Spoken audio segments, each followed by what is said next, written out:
ঘটনাটা হলো, বিস্তারিত আলোচনাটা এমন একটা গার্ডেনে আসলাম, বুঝছেন?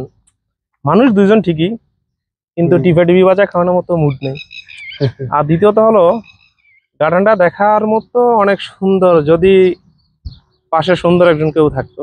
ঠিক আছে, মূল বিষয়টা হলো সুন্দরটা তো বাড়িতে, আমি একা আছি উমানে, বুঝছেন? এই আর কি ঘটনাটা। তো আর কি করার, আপনাদের সাথেই শেয়ার করি। এই হলো সে নাসিম গার্ডেন। আহ, যদি ফ্যামিলি মেম্বার নিয়ে আসেন তাহলে জায়গাটা অনেক সুন্দর, বিশ্রামের জন্য, ঘোরার জন্য, খেলাধুলা করার জন্য। বাচ্চাদের খেলাধুলার জায়গা আছে ওই জায়গাতে। আর এমনিতে বন্ধু বান্ধব নিয়ে ফুটবল খেলার জন্য চলে, কিন্তু কি বলে, এভাবে আর ঘোরার মতো তেমন কিছু দেখতেছি না আর কি। তারপরে চলি, দেখা যাক সামনে যাই কি আছে দেখি।